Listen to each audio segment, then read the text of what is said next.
நம் உடல் ஒரு அரங்கம், நுகர்ந்த உணர்வுகள் நாதம், அரங்கநாதன். நாம் நுகரும் உணர்வுகள் நாதங்களாக்கி அதன் வழிப்படி நம்மை ஆளுகின்றது ஆண்டவனாக. ஆகதான் ஆண்டவன் என்று சொல்வது ஆழ்வார். நாம் உடலின் தன்மை அணுவாகிவிட்டால் நம்மை ஆளுகின்றது.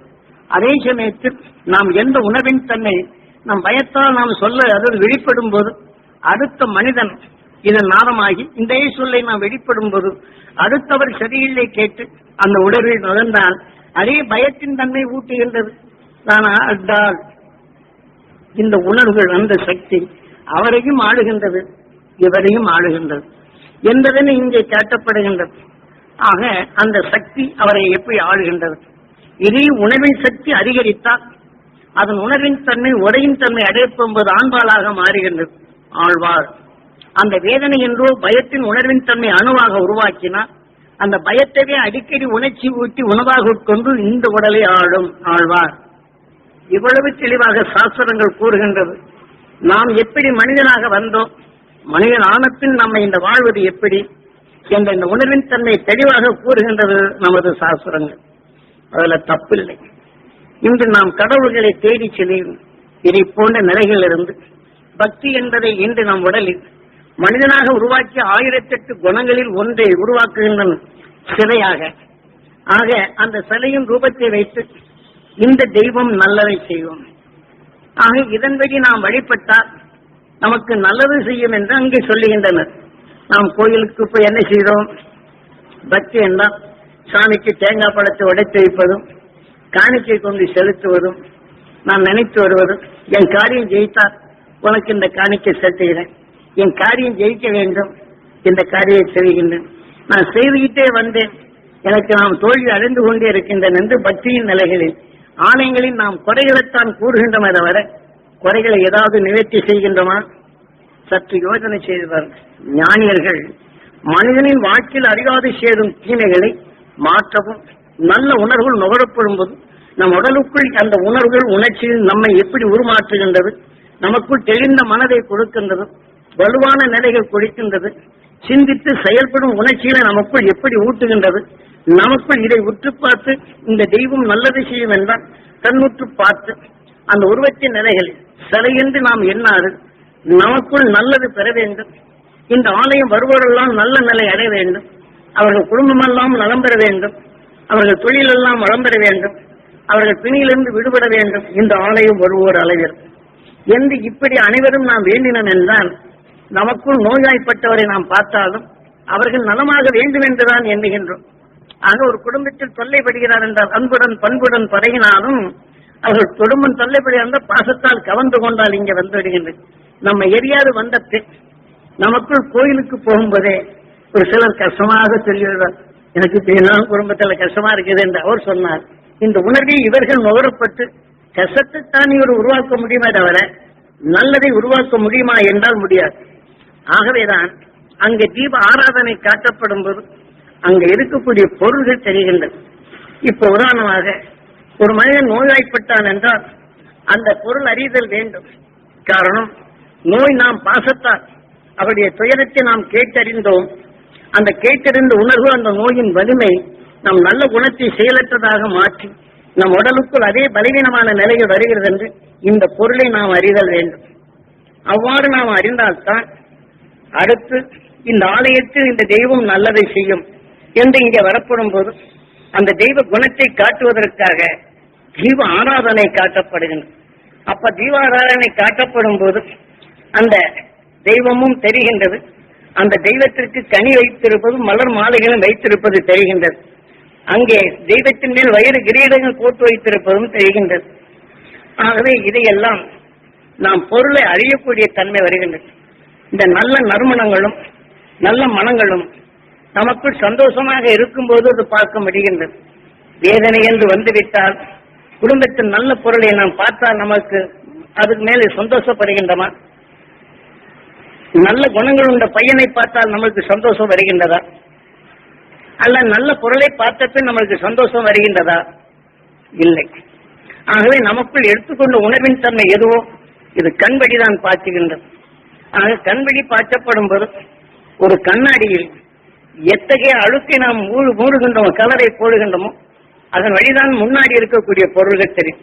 நம் கண்ணின் கருவிழியின் நிலைகள் எக்குணத்தை எடுக்கின்றோமோ, நம்ம கருவிழிக்குள் கண்ணாடி என்ற ஒரு பொருள் உண்டு. இந்த உணர்வுக்கொப்ப அந்த கலர்கள் மாறும், இந்த உணர்ச்சிகள் மாறும்.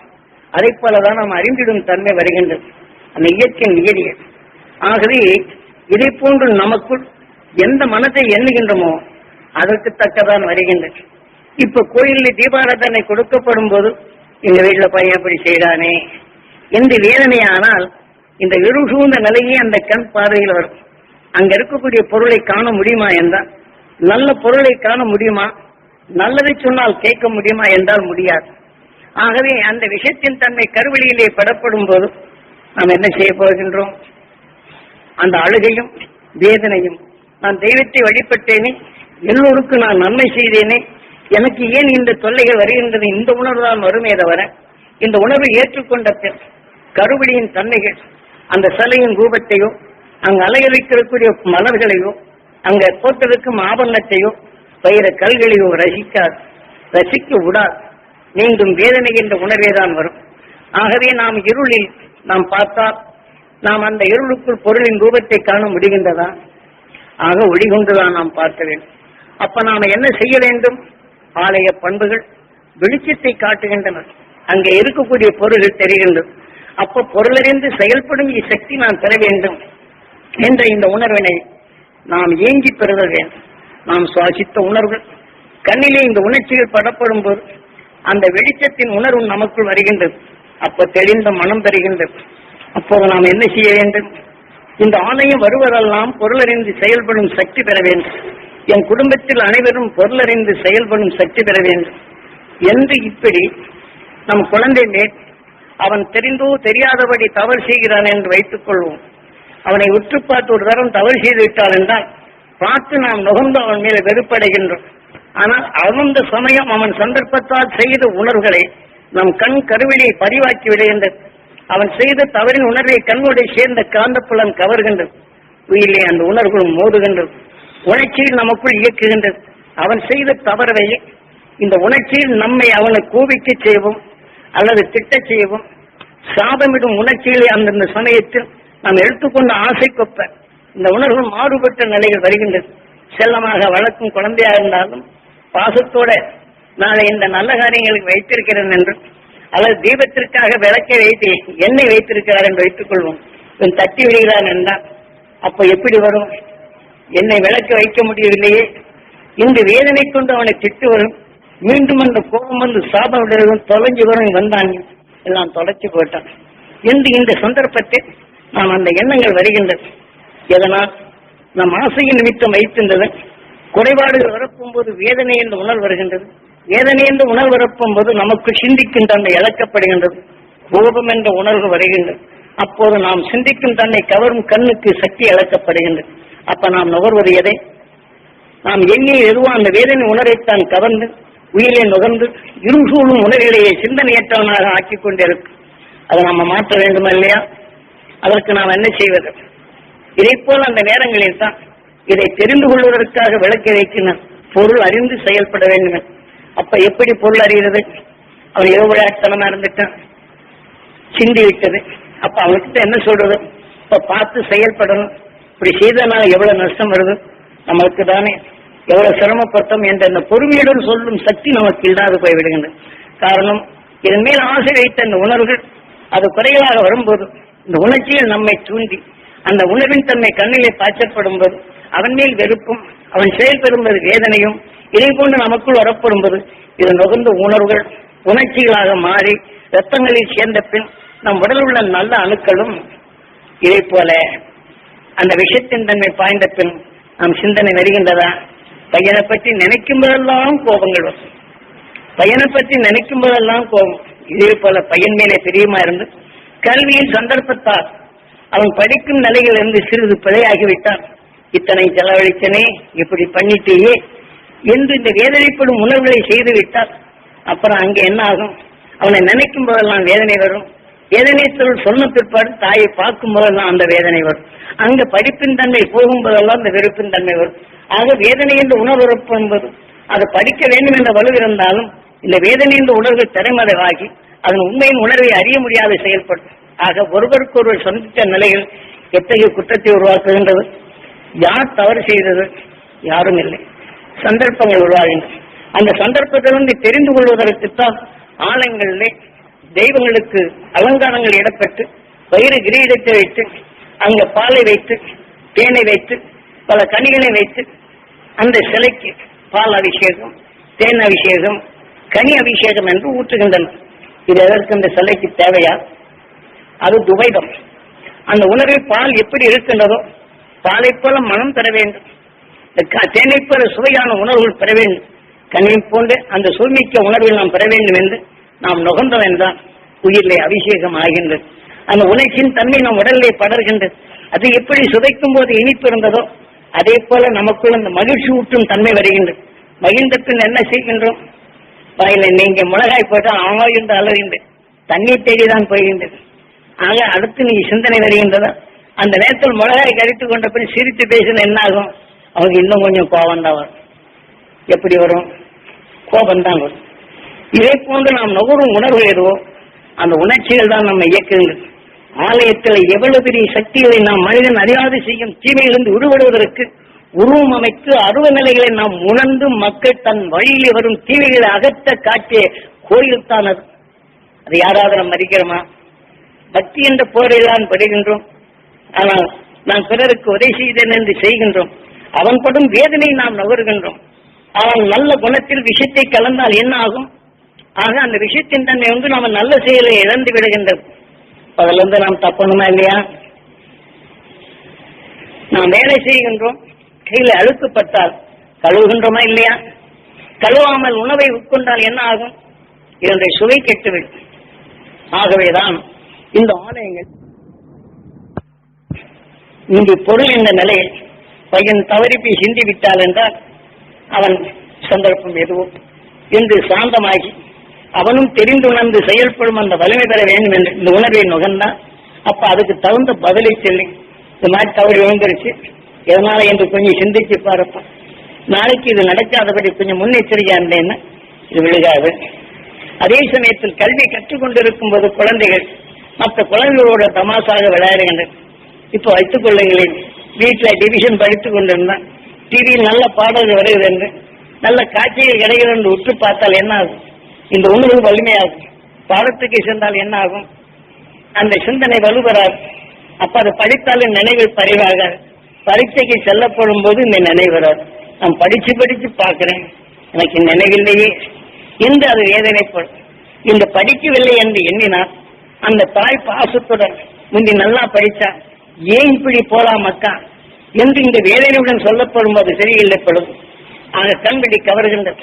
அந்த வேதனையின் உணர்வு பதிவாக்கின்றது. கண்ணுடைய சேர்ந்த காந்த புலனும் அந்த வேதனையின் நுகர்ச்சி இந்த உணர்வுகள் உணர்ச்சிகளாக மாறுகின்றது. இந்த பதட்டமும் ஆனால் வெறுப்பும் சிந்தனை குறைவும் அந்த குறைவான உணர்வு வந்து விடுகின்றது. அப்ப உடல் உள்ள அந்த அணுக்கள் அதை பெறுகின்றது. இப்ப சிந்திக்க முடிகின்றதா? இது சந்தர்ப்பம் நல்ல குழந்தையாக இருந்தது. அதற்கு தெளிவாக எடுத்து அந்த மனதை மாற்ற சார்ந்த உணர்வு நாம் தொடைத்து பழகவில்லை என்றால் அதற்கு நல்ல உபாயத்தை கூட்டி நமக்குள் வலுவான உணர்வுகளை எடுத்து அதை நாம மாற்றி இதன் வழியிலே நீ செயல்பட்டால் இது நல்லா இருக்கும் என்று வழி கூறினால் நிச்சயம் வரும். ஆகவே அது தப்பு செய்வதோ மறந்து போகும் நிலைகள் இருந்து சிந்திக்கும் ஆற்றலை நாம் ஊட்ட முடியும்.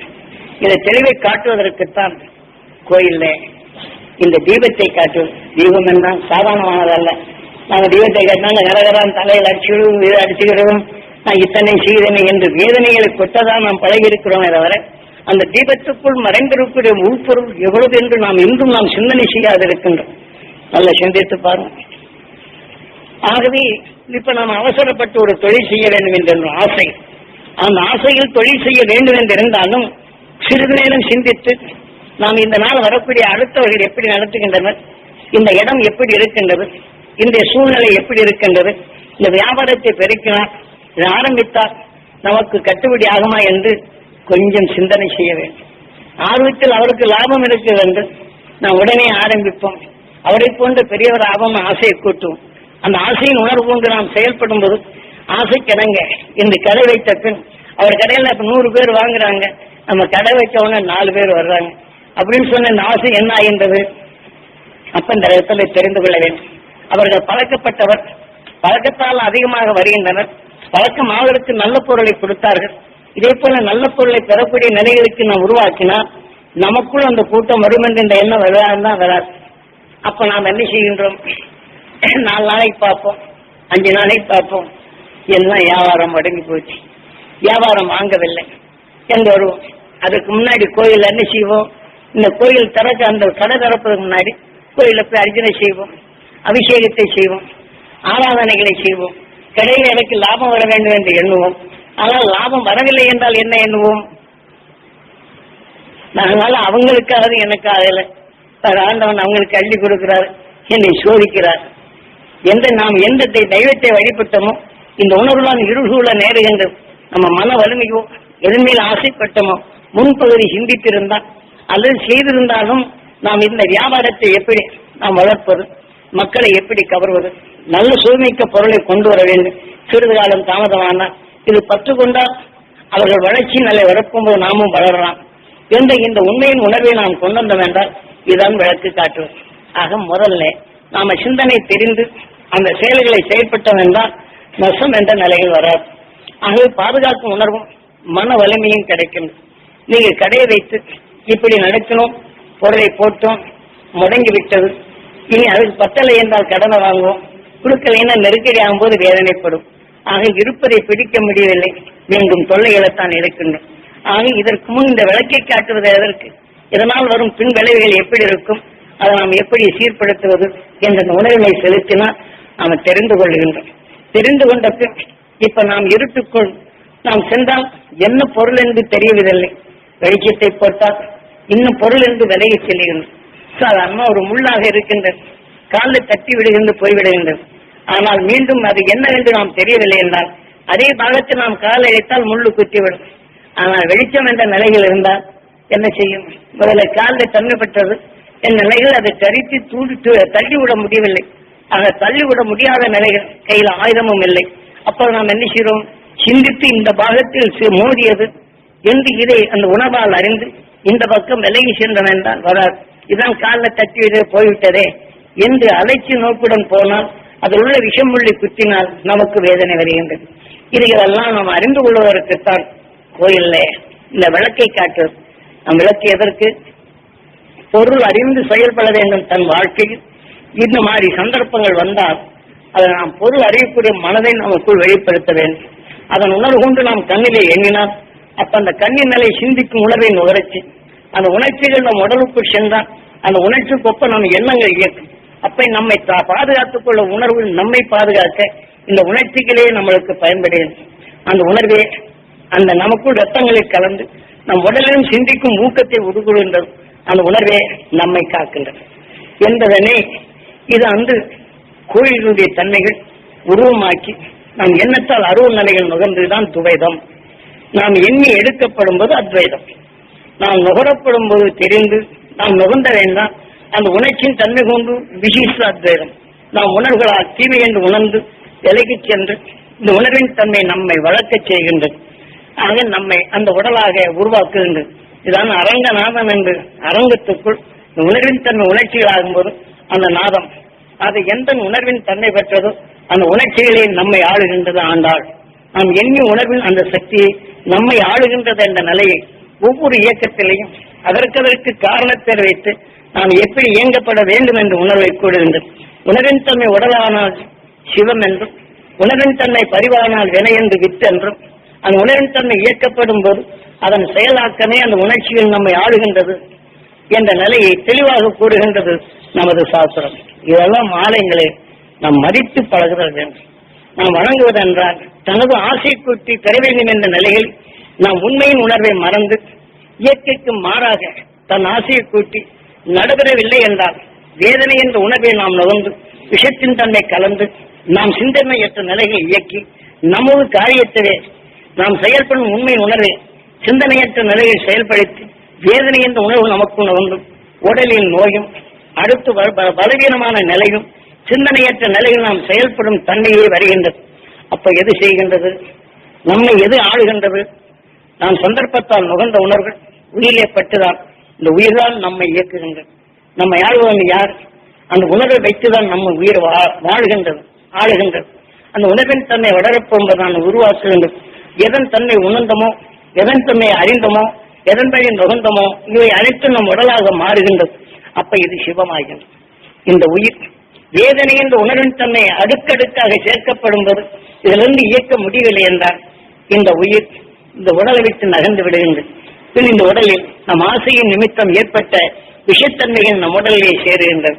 அதை சேர்த்து விட்டால் இந்த உடல் சவமாகின்றது. சவமானாலும் நுகர்ந்த உணர்வுகள் நம் உடலில் அணுவின் தன்மையாகி இது மனமானால் இந்த உயிர் வெளியே சென்றால் இதை எந்தெந்த விஷயத்தின் தன்மை நாம் நுகர்ந்தமோ இவை அனைத்தும் அணுத்தன்மையாகி தன் மலத்தையே உணவாக உட்கொள்ளும் தன்மை வந்து ஒரு புழுவாகின்றது. அந்த புழுவானத்தில் எதன் உணர்வை இதை எடுத்து அது மலமானதோ அதை எடுத்து உணவாக உட்கொள்ளும் போது அந்த உடலை விட்டு செல்லும். அந்த உடலில் இருக்கும் ஆகாரம் தீர்ந்த பின் இந்த உயிர் வெளிவந்த பின் என்ன நடக்கின்றது? புழுவின் உயிரான முதலில் நம் உயிராகின்றது, இது அணுவாகின்றது, அணுவின் இயக்கமாக மலமாகின்றது, மலமே உடலாகின்றது, உயிர் சென்று வைத்தால் உடல் சவமாகின்றது. இது இயக்கிய அணுவின் தன்மையை இது உணவாக உட்கொள்ளுகின்றது.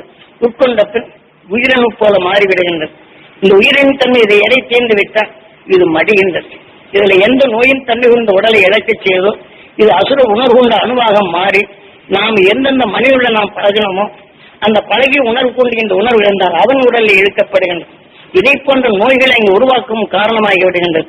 ஏனென்றால் குருநாதர் இதையெல்லாம் இங்கே கன்னியாகுமரியிலிருந்து வட இந்தியா வரையிலும் யமமலை வரையிலும் ஒரு மனிதனுக்குள் உருவான உணர்வுகள் அது விளைந்து கொண்ட பின் எவ்வாறு இது செயல்படுகின்றது என்பதனை அவர் கொடுத்த சக்தியின் தன்மை கொண்டு இந்த சூட்சம நிலை வரும்போது சூரியனால் கவரப்பட்ட அலைகளாக இருப்பதை இப்ப எப்படி ரேடியோ டிவி அலைகளை ஒளிபரப்பும் போது நாம் பார்க்க முடிகின்றதா?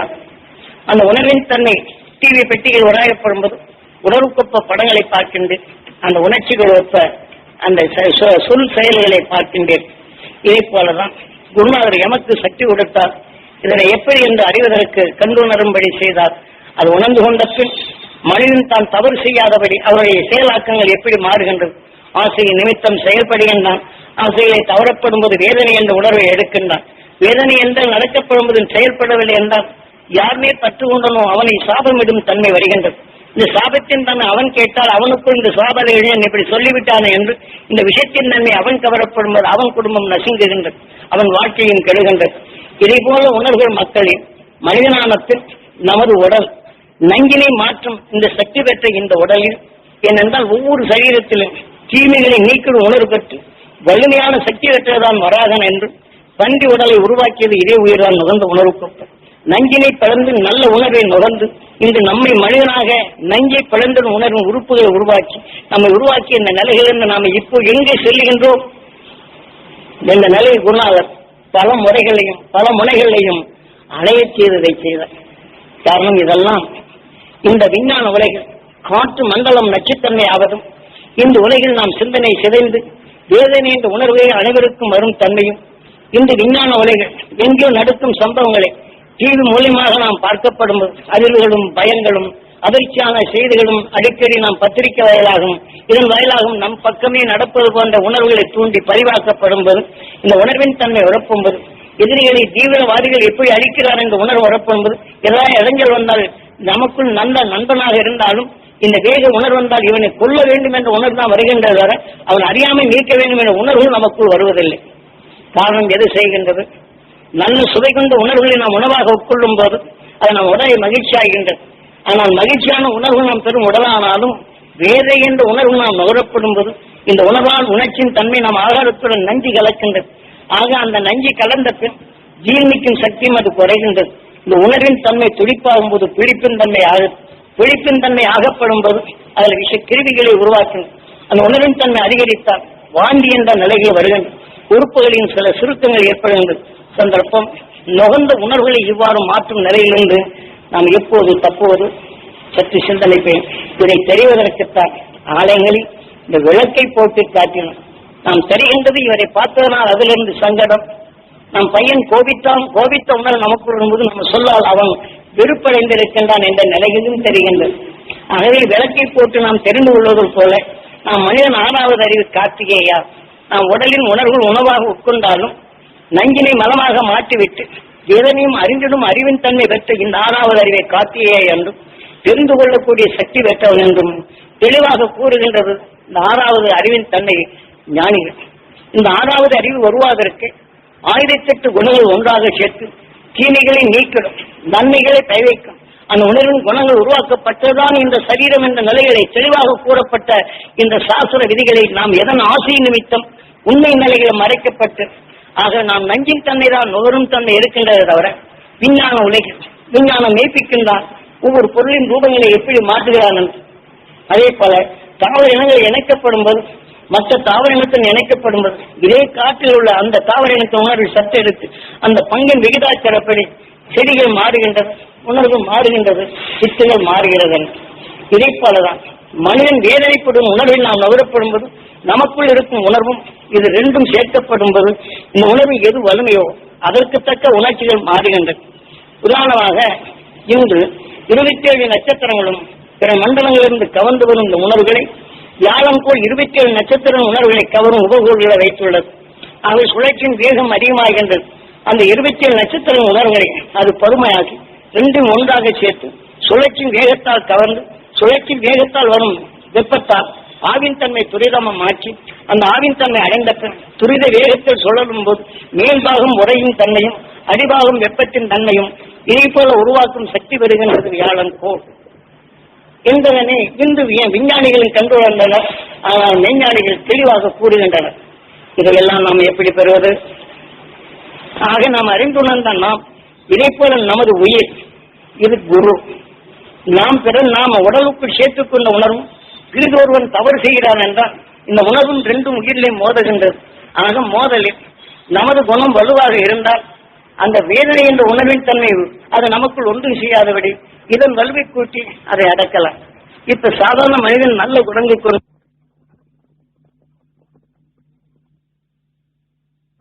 நல்ல உணர்வும் தீய உணர்வும் மோதும் என்பது போல் நடக்கின்றது. ஆகவே வேதனை என்ற உணர்வு அதிகமாகிவிட்டால் இது வென்று விடுகின்றது. ஆக நம் உடலில் சோர்வடையை செய்து விடுகின்றது.